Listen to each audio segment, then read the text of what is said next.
because we're using a lot of the ideas that Mel developed over that time with the Lou Rawls Telethon, and then we bring them to life real specifically. Wow. Give people real specific directions, and it works. Okay, great. What I'm going to do is, we kind of had a line of thought and train of thoughts here, but what I'd really like to do, because something tells me if we don't pause for this very important announcement, that we're going to run out of time, because the show is 30 minutes, but something tells me that we interview you guys over and over and over again. So in the interest of time, I would like to share with the people in the viewing audience your contact information once again, and then I want to share some late breaking news about Saad and Shaw. Now, first of all, when we talk about how dynamic this couple is, on their website they also say, and they also tell us, that we have 2 locations to best serve our clients. How awesome is that? And of course, that's why we have the 2 contact numbers for people to call you locally in California and locally in the Memphis area, and of course, the website and the email. Once again, that number in Memphis is 901-522-8727, and in California, it's 510-798-4888. And we're talking with Saad and Shaw, and their email address is info@saadandshaw.com. Now, the late breaking news that I want to share with everyone is something that I'd like for each of you to kind of give me your take on this. This is a brand new book that Mel and Pearl have written, and it's called The Fundraiser's Guide to Soliciting Gifts, and that is turning prospects into donors. During this time when people are talking about how the economy is downward and all of that, ladies and gentlemen in the viewing audience, we want to announce to you that we don't want you to be misled by that. People are still in the giving business, people are still in the donating business, people are still in the helping business. My wife is on the board of the food bank, and we realize that they have exceeded. So we want to keep people encouraged and to keep people giving. So with that, tell me a bit about this late breaking and new press you've got.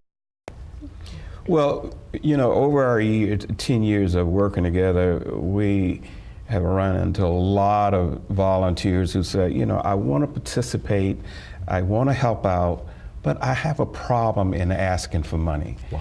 And what we try to do is to develop a book and methods in the book that is easy to use and easy to understand. I know there are a number of books out here that the professionals are using, but we designed this book for the everyday person who is engaged in fundraising.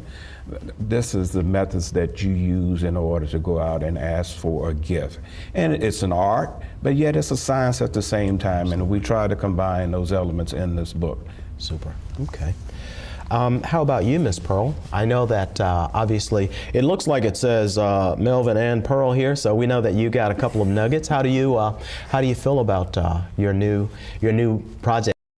Well, we're so excited, Yeah. and Ricky, it's available on Amazon.com. Anybody that wants to purchase it, The Fundraiser's Guide to Soliciting Gifts. And what it is, it's easy to read, it's short, it's concise, it's lists of things to do, it's not a deep read, it's not philosophical. If you want to help your church, if you want to help the food bank, if you want to help with a scholarship fund, most people do, but they don't know how. Wow. So when somebody asks you, Ricky, would you raise some money for me? Ricky, what this does is it tells you, you can say yes, and Awesome. this is what I will need from you. Yeah, great. So that my conversation is successful. So it's Awesome. very empowering, and then it's got a short script. Yeah. Those 3 things you need to say. Super. Okay. Sounds real good. Well, I tell you what, we're going to keep this out here because we want to consistently remind people about this new project. Now, you've talked about clients. Tell us who some of your clients are. Well, you know, again, we work nationally, starting with the United Negro College Fund, the Smithsonian. We work with Morgan State University in Baltimore. We work with small grassroots organization in Jacksonville, Florida.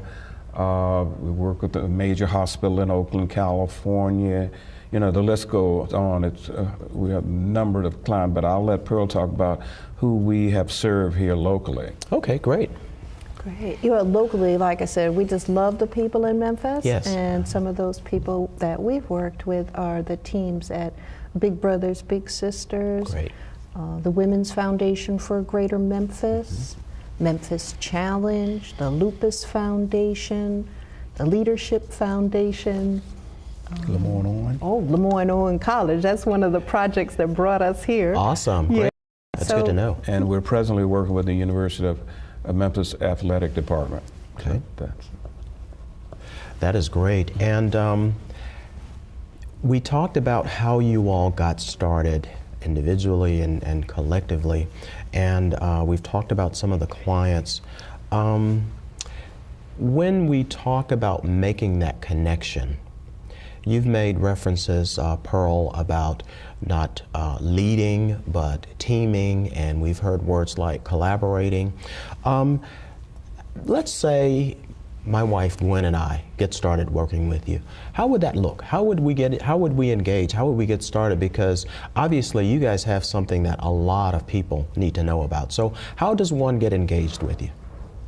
Great. Well, I'll tell you what, the first way we start is usually sitting around a table talking. That's the first thing we want to do. And we seek to talk first with the executive of the organization as well as representatives from the board. Just hear from everybody, unfiltered. What are you trying to do? What's working? What are your challenges? What do you want to achieve? How much money do you need to raise? How much money do you want to raise? What's your impact? We ask lots of questions, and what we try to do is get people to then write some of that down. We listen, and then we send them a whole bunch of questions and Gotcha. ask them to write back to us. Because you know what? The first thing we do is create that case for support. It's a really short document, but it sums up all those things that make the organization unique very concisely. And that's where we start working with them. Awesome.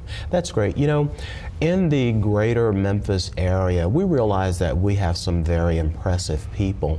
But as my wife and I go about and talk with smaller businesses to mid-range sized businesses, there is something that's needed in businesses and in those nonprofits. I'm the former executive, well, not the executive, but the former chair of a nonprofit here, the North Memphis CDC. And we realized that when the executive director, Cornelia Sanders, took over that organization, boy, it was just not only limping along, it was crawling. And over the years, he's done an incredible job of making that happen. I think he's an exceptional person. And we've got some pretty, some pretty bright people in this in the greater Memphis area. But I sense that what you have is something that a lot more people in this region need to know about. So we'll have to put together some kind of plan of action to get you guys out and about. So we may have to do some road shows and to tell people about Saad and Shaw, because there is definitely a need. But it sounds like there's help out there, and they could be helped through you. There was something that you mentioned, Mel, that I was very impressed by, and that is you talked about keeping this whole process simple, the KISS principle, and you talked about how this is an art as well as a science. And the more I hear you talk, the more I see that and experience that. The one thing that I take from this, and I'd like to share it with the viewing audience, is there is a return on that investment. So could you talk with us about the return on investment? Because sometimes when we say nonprofits, people tend to not really think in terms of nonprofits as being businesses. But there's an investment, of course, that they have to make in themselves as a nonprofit, whether it's university, college, or whatever. But tell us how an organization would get that return on investment from working with Saad and Shaw. Well, our basic belief is that for a nonprofit to be successful, it has to be driven. And if you don't have the leadership in place to make it work, or the will to do it, and staff and other professionals, or the person who creates the excitement, provide the resources and all, but their main job is to arm those volunteers to do the work. And then from there, you have to have a real clear case. What are you selling in the marketplace? And if you're not clear on that, and if it's not, pushed all the way through your organization that we're all talking about the same thing, then you're going to have problems. And then another thing that we really emphasize, you need to know what the marketplace is saying about your organization, and in that case, it's usually a feasibility study or a marketing study, and then from there, you need to have a plan. You cannot go out and say, well, I feel good inside, it's wonderful, and I think my cause is the greatest. That's not the case. You really have to operate from a plan in order for, first of all, you want to make sure that your leadership and your volunteers are armed with the right kinds of messages and things that they need to do. And staff, is in that role of supporting them. So we stress that throughout our engagement with all our clients. Okay. Once again, going back to the what you guys do, and the name of the organization being Saad and Shaw, Comprehensive Fund and Development Services. As we were researching and really looking to learn a little bit more about you guys and the organization, there's a list of services. So whereas you might really put yourself out there as fund developers or fundraisers, Pearl, tell us about some of the other services that you guys offer. Oh, well, thank you, Ricky. With all our clients, if they want to raise money or a lot of money, we always suggest to people that they start with a service called Counsel on Demand. And that's a 5-hour service, 5 hours a month service, where we work with clients to help them figure out exactly what they want to achieve and how they'll achieve it. From there, it's things such as creating a case for support. It's testing that case in the market with a feasibility study or survey. And then, as Melvin mentioned, creating a multi-year fundraising plan, and then working with coaching and implementation services to implement that. Awesome. That's great. I noticed that you referred to him as Melvin. Is that like your, that's the business title that you give him, or is that?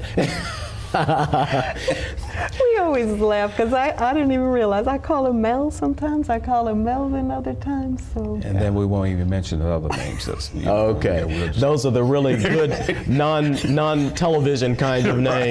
All right. Sounds like a winner. Now, in addition to this, the new book that you've written here, I understand too, Pearl, that you are a technical writer. Yeah, talk to us about some of the other organizations that you write for, that you have written for. Oh, great. Well, thank you. Before we met, I did a lot of proposal writing. Today, what I do is I write our column, Fundraising Good Times. It's carried in the Memphis Daily News every week. Great. It's in the Carolinian. It's in 11 papers around the country. And I did the writing for this beautiful book, The Fundraiser's Guide to Soliciting Gifts. Awesome. We have another book coming out, Prerequisites for Fundraising Success.